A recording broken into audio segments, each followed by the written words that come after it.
90% बच्चे परीक्षा में ये गलती कर रहे हैं। अगर साथियों आपने भी ये गलती करी है ना, तो आपका सिलेक्शन बिल्कुल भी नहीं होगा। साथियों ऐसी चीज बताऊंगा ना जो कि बच्चों के लिए काफी ज्यादा नुकसानदायक है, और 90% बच्चे यही गलती कर रहे हैं बार बार परीक्षा के अंदर। ठीक है, तो नमस्कार साथियों, स्वागत करता हूं मैं आपका आपके अपने YouTube channel KL online study में। साथियों देखो, आप सभी को पता है कि यहाँ पर रेलवे ग्रुप डी की परीक्षा चल रही है।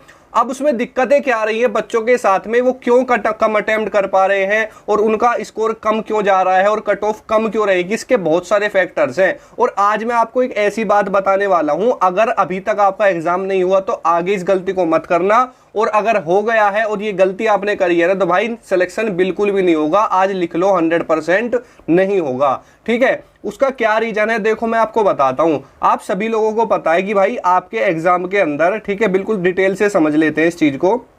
आप सभी को पता है कि आपके एग्जाम के अंदर यहां पर मैथ, ठीक है, रीजनिंग, साइंस और जीके ये आ रहा है, और 1/3 नेगेटिव मार्किंग है और 90 मिनट का समय है। अब ये जो चारों चीजें हैं ना, इनको मिक्स पैटर्न में दिया जा रहा है, यानी एक क्वेश्चन मैथ का आ गया, एक रीजनिंग का आ गया, एक साइंस का, एक जीके का। ठीक है, बच्चे गलती कहाँ कर रहे हैं, एक चीज मैं आपको बताऊं, जो मैथ है ना, मैथ के बहुत सारे क्वेश्चन ऐसे हैं बिल्कुल इजी हलवा जो नॉर्मल हो जाएंगे।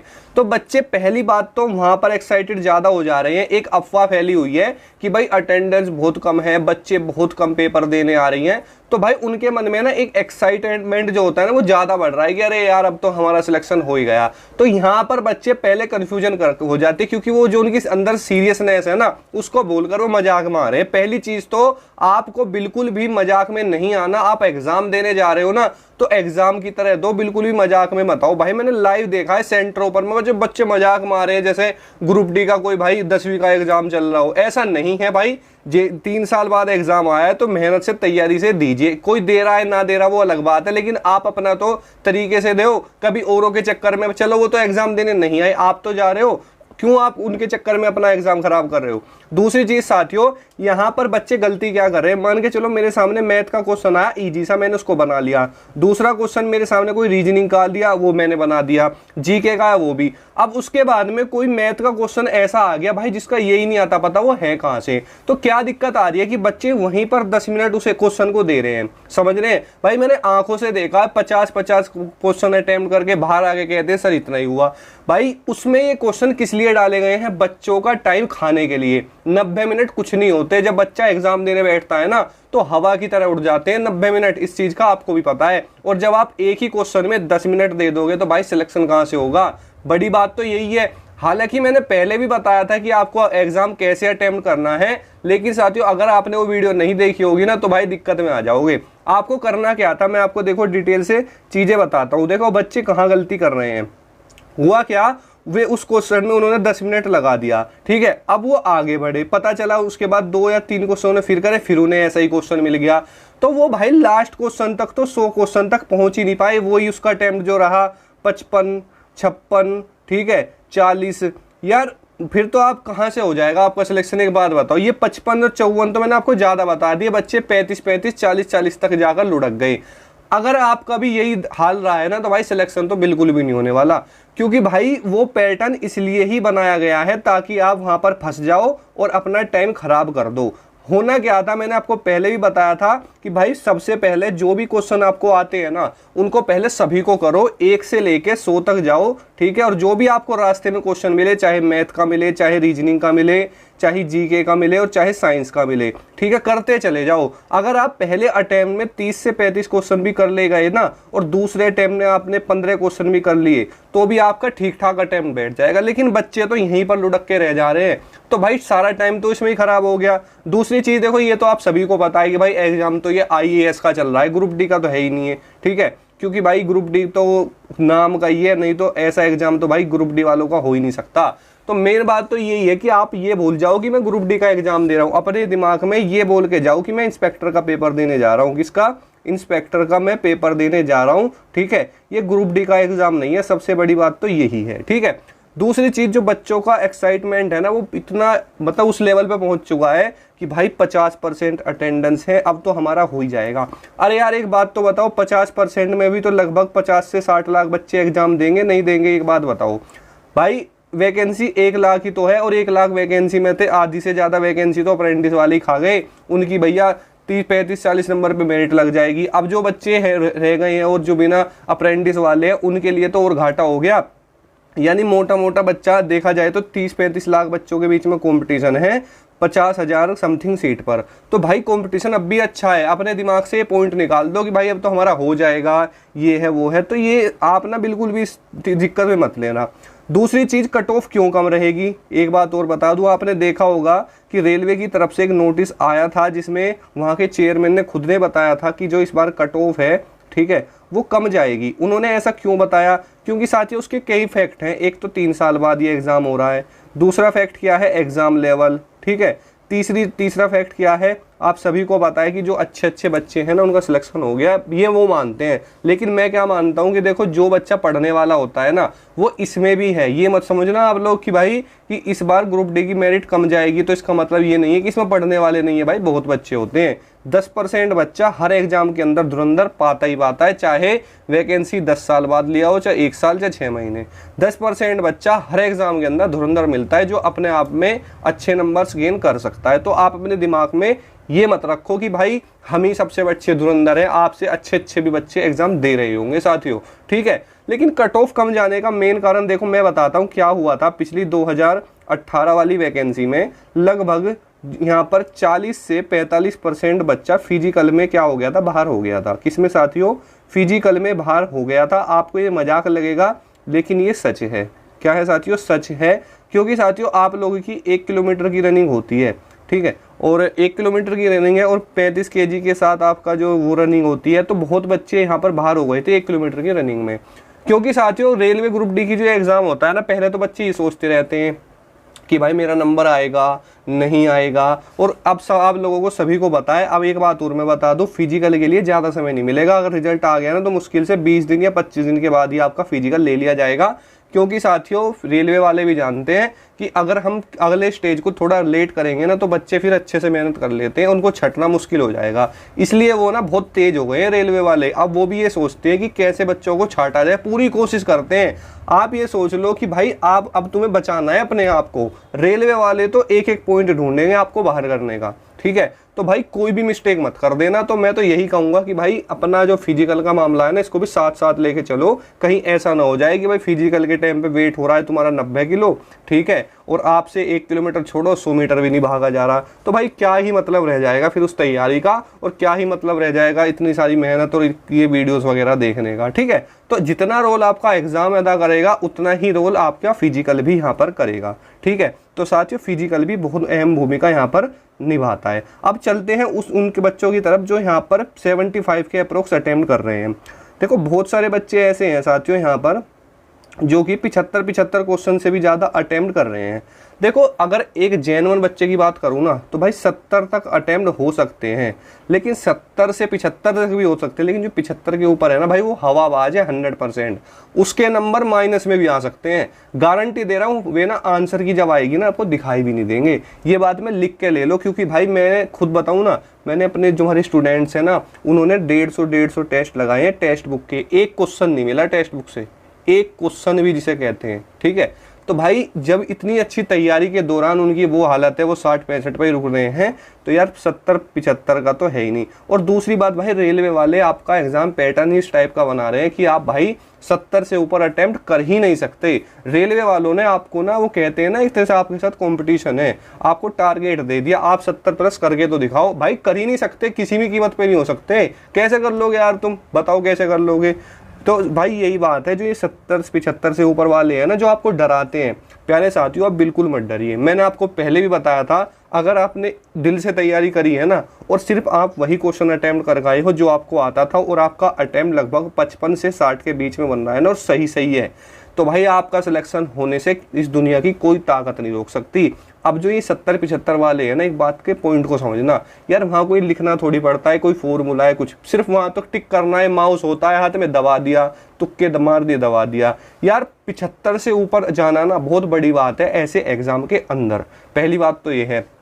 दूसरी चीज, सबसे ज्यादा क्वेश्चन आपके कथन और निष्कर्ष के, ठीक है, इनइक्वालिटी के, उसके बाद में किसके पूछे जा रहे हैं, सिटिंग अरेंजमेंट के पूछे जा रहे हैं, सिंप्लीफिकेशन पूछी जा रही है, ठीक है। तो ऐसा एग्जाम पैटर्न में, और साइंस के क्वेश्चन तो भाई आप लोग देख ही रहे हो। तो कहीं ना कहीं जो ये 70 से ऊपर अपना अटेम्प्ट बताते हैं ना भाई, ये हवाबाज हैं, ये तैयारी वाले नहीं है, ये किस्मत के भरोसे वाले हैं, विनोद है पक्के वाले, ठीक है। तो इनसे डरने की जरूरत नहीं है आपको, ठीक है। आप वो बच्चे हो जो कि अगर आप 55 भी करके आए हो ना, तो जेन्युइन करके आए हो, अपनी दिन रात की मेहनत से करके आए हो, कोई आपने झूठा दिखावा नहीं करा, आप फेक पीपल नहीं हो, आप एकदम जेन्युइन बंदे हो मेरे साथियों। अपने आप को देखो तो सही, अपनी उन किताबों को देखो जिनसे आपने तैयारी कर रही है, अपने आप से पूछो, उन किताबों से पूछो क्या तुमने भी ये फेक काम किया है। नहीं साथियों, आप में और उनमें बहुत फर्क है। मुंह से बोलने में क्या फर्क पड़ता है भाई, दुनिया है ये ऐसे तो कोई, वो जो विनोद था आपने देखा, उसको जोन भी नहीं पता था, उसने भी 80-85 मारे थे, पता है आपको। तो उससे कोई फर्क नहीं पड़ता, ये दुनिया बोलती है, इनका बोलने का काम होता है और आपका ना करने का काम है। और आप सिलेक्शन लेने वाले बंदे हो, तो किसी की बातों में मत आना। सिर्फ आपका मुद्दा क्या था, अपना सिलेक्शन लेना। यार ये दुनिया सिलेक्शन से पहले भी बात बनाती है, उसके बाद भी बात बनाएगी। अगर अभी आप अपने किसी भाई से या किसी रिश्तेदार से पूछो ना कि मेरे रेलवे में 55 क्वेश्चन ठीक है, 60 क्वेश्चन ठीक है, मेरा होगा या नहीं होगा, तो आपको छुट तो ही एक बात करेगा, अरे यार तुम्हारा कहाँ हो जाएगा, 80 नंबर पे कट ऑफ लगती है। अरे यार 80 पे लगती है, उससे ये पूछो कि भाई तूने कभी रेलवे का एग्जाम दिया है, तूने क्रैक किया है। वो वाली बात हो गई जब खुद पे उसको ना, मैं सही बताऊं, बुरा मत मानना, वो कहते हैं ना कि भाई चाहे उस पे ना खुद ने उसने कुछ ना किया हो, उस पे ABCD में ये ना पता हो नंबर की कितनी संख्या होती है ABCD की, लेकिन भाई सलाह देने में वो भी तुमको कसर नहीं छोड़ेगा, ठीक है। तो वही बात है, ये भारत है भाई, यहाँ टैलेंट की कदर नहीं होती। यहाँ सिर्फ जो होता है ना कि जो टैलेंटेड बंदा होता है उसको दबाने की कोशिश की जाती है। तो इसलिए मैं आपसे पहले ही बोल रहा हूँ कि अपने मन में बिल्कुल भी ना नेगेटिविटी और डीमोटिवेट आप बिल्कुल मत हो, क्योंकि साथियों एक जेन्युइन अगर अटेम्प्ट है ना, तो वो यही है 55 से लेके 65 तक, अगर ज़्यादा से ज़्यादा अच्छा है, ठीक है। और इस बात की मैं लिख के दावे के साथ गारंटी दे सकता हूँ, किसी भी जोन की 60 से ऊपर कट ऑफ बिल्कुल भी नहीं जाएगी। लिख के ले लो, इस बात की मैं लिख के गारंटी दे दूंगा आपको, ठीक है। तो ये जो 70-75 वाले ऊपर है ना, ये साले फेक है सब, इनके चक्कर में आप मत आना, ठीक है। और अब मेरे साथियों फिजिकल की तैयारी लगातार रखो अपना। अगर आपका 50-55 से ऊपर क्वेश्चन रो मार्क्स बैठ रहा है ना, मैं तो ये कहूँगा कि आपका अगर 50 से ऊपर भी रो मार्क्स है ना, तो भाई सुबह मॉर्निंग में फिजिकल के लिए तैयारी करना शुरू कर दो, क्योंकि एकदम से ना बच्चा होपलेस भी हो जाता है और बहुत सारी चीज़ें होती हैं। क्योंकि देखो एक एज भी होती है तैयारी की, कहीं ना कहीं देखो आप सभी लोग, हम भी आप ही के जैसे मिडिल क्लास लोग हैं, ठीक है। तो भाई हमारा घर में बैठ के तो गुजारा होता नहीं है, अपनी फैमिली के लिए, अपने लिए थोड़ा बहुत कमाना भी पड़ता है, ठीक है। तो ऐसा नहीं है भाई, देखो घर की जिम्मेदारी भी होती है। तो क्योंकि आप सभी को पता है कि ना तो किसी का नेता का भी ग्रुप डी में भर्ती होता, ठीक है, आप सभी को पता है ना अंबानी का होगा, हम भाई मिडिल क्लास लोग ही जानते हैं ग्रुप डी में, और अपने घर की जिम्मेदारी भी होती है। तो कहीं ना कहीं साथियों अपना सुबह थोड़ा मॉर्निंग में समय निकाल कर अपना जाया कीजिए, मैं आपसे निवेदन करूंगा। क्योंकि देखो एकदम से ना बहुत सारी चीज़ें होती है तो दिक्कत पड़ने लगती है, और धीरे धीरे चीज़ों का पता नहीं चलता। और साथ में अपनी थोड़ी बहुत तैयारी भी करते रहिए, ठीक है, और किसी से पूछने की कोई ज़रूरत नहीं है, ठीक है। अब देखो परसेंटाइल से भी डरने की बिल्कुल ज़रूरत नहीं है, क्योंकि मैंने आपको सही बताया। क्योंकि एक चीज़ होती है, अगर कोई जेन्युइन बंदा है ना, और जितने क्वेश्चन उसको आते हैं वो इतने ही करके आ रहा है, तो उसको ना किसी चीज़ से भी डरने की ज़रूरत नहीं है। चाहे वो परसेंटाइल हो, चाहे नॉर्मलाइजेशन हो, चाहे रो मार्क्स हो, चाहे कट ऑफ कैसे भी लगे, उसका सिलेक्शन होना ही होना है। अगर आप 50 से ऊपर आपका रो मार्क्स बैठ रहा है ना, 55-50 के अप्रोक्स में बैठ रहा है, तो चाहे नॉर्मलाइजेशन हो, चाहे परसेंटाइल हो, चाहे रो मार्क्स हो, आपका सिलेक्शन होने से इस दुनिया की कोई ताकत नहीं रोक सकती, ठीक है। अगर देखो मेन बात ये होती है कि देखो तैयारी तो सभी करते हैं, समय भी सभी के पास बराबर होता है, लेकिन आप उस समय को कैसे इस्तेमाल करते हैं वो आपके पास है ना। क्योंकि देखो समय हर किसी के पास हर समय पर उतना ही नहीं होता। आज आपके पास 2 घंटे हैं, आगे चल के फ्यूचर में क्या पता आपके पास खुद के लिए 1 मिनट ना हो, ठीक है। तो ये समय तो बदलता रहता ही है साथियों, ठीक है। और नॉर्मलाइजेशन की बात करूँ ना, तो नॉर्मलाइजेशन से क्या ही फ़र्क पड़ता है, मेन चीज़ तो ये है, अगर आप अपना 100% दे रहे हैं, ठीक है, और तो आप देखो नॉर्मलाइजेशन में भी आपको कोई दिक्कत नहीं होगी। और जो ये हवाबाज है, सबसे पहले तो इनको प्रॉब्लम नेगेटिव मार्किंग में ही हो जाएगी। अब बहुत साथी मुझे कमेंट में ज्ञान दे रहे थे कि सर अगर नेगेटिव ज़्यादा हो जाते हैं ना, तो उससे परसेंटाइल पे कोई फ़र्क नहीं पड़ता, ठीक है। तो मैं उन ज्ञानियों को एक बात बताना चाहता हूँ, भाई तुम मुझे ज्ञान देने से पहले ना पहले ये तो सोचो कि अगर आप 80 क्वेश्चन अटैम्प्ट करोगे, पहली बात तो इतने बड़े आप धुरंधर हो ही नहीं कि तुमने 80 क्वेश्चन अटैम्प्ट करे और 80 के 80 ठीक है। यार 75 भी कर देना आप 80 क्वेश्चन अटैम्प्ट करके, मैं तुम्हें मान जाऊंगा, तुम्हें 10,000 रुपये का इनाम मेरी तरफ से है अगर तुम 80 अटैम्प्ट करके ग्रुप डी में 75 सही कर दो। बिल्कुल भी नहीं हो पाएंगे, ठीक है। तो यार जो विज्ञान है ना, पहले आप एक बात तो सोचो, जब आप 80 क्वेश्चन अटेम्प्ट करोगे और आपके 60 क्वेश्चन सही भी हो गए, तो यार ये 20 जो क्वेश्चन है उनके भी तो नेगेटिव कटेंगे। तो यार क्यों कटवाने वो, ये बताओ, ठीक है। पहली बात तो ये है, जिसे खुद पे विश्वास नहीं होता ना, वो तुक्का मारता है एग्जाम में। लेकिन जो बच्चा तैयारी करके खुद पे विश्वास है ना, और उस खुद पे अपने विश्वास है, वो बच्चा उतना ही क्वेश्चन करता है जितना उसको आता है, ठीक है। ये दुनिया है, जितना कुछ भी कहते रहो कहती रहेगी। तो सबसे पहली बात, ज्ञान देने से पहले ना और अपने बारे में सोचा करो। और दूसरी चीज़, मुझसे आप बच्चे बोलते हैं कि सर आप हमें मतलब ज्ञान दे रहे हो, आपने कितने एग्ज़ाम अटेम्प्ट कर लिए हैं, क्रैक कर लिए हैं। तो भाई देखो, मैं एक बात बताता हूँ आपको, अगर मैं यहाँ पर कुछ बता रहा हूँ ना आपको, तो ऐसे ही नहीं बता रहा। पहली बात तो ये है, अगर किसी को डाउट है तो आप डिस्क्रिप्शन में ना, चैनल का डिस्क्रिप्शन है, वहाँ जाके चेक कर लिया करो, आपको सब कुछ पता चल जाएगा, ठीक है। एक बात और भी है, दूसरों में कमी काटने से बढ़िया आप पहले अपने बारे में सोच लिया करो कि हम क्या हैं, ठीक है। तो ज़्यादा अच्छा रहेगा आपके लिए, ठीक है। अब देखो एक्सपेक्टेड कट ऑफ, देखो एक्सपेक्टेड कट ऑफ मैंने पहले भी बताई है, ठीक है। देखो फिर से एक बार अगर मैं बात करूँ तो देखो, अगर आप जनरल कैटेगरी में हो साथियों, और जनरल कैटेगरी में अगर आपका स्कोर यहाँ पर 55 से 58 के अप्रोक्स बन रहा है, तो आप लोग अपनी फिजिकल की तैयारी शुरू कर दो बिना किसी से पूछे कुछ भी, ठीक है। इसमें आप प्लस माइनस सिर्फ एक ही करना, मैं ज़्यादा नहीं बोल रहा। अगर ओबीसी की बात करूँ तो लगभग 54 से लेके 57, ठीक है। अगर ईडब्ल्यूएस की बात करूँ तो लगभग 52 से लेके 55, ठीक है। और अगर साथियों मैं यहाँ पर एससी की बात करूँ तो एससी कैटेगरी में लगभग साथियों आप मान के चलना 51 से लेके लगभग 53, और एसटी कैटेगरी में तो आप 49 के अप्रोक्स ही मान के चलना।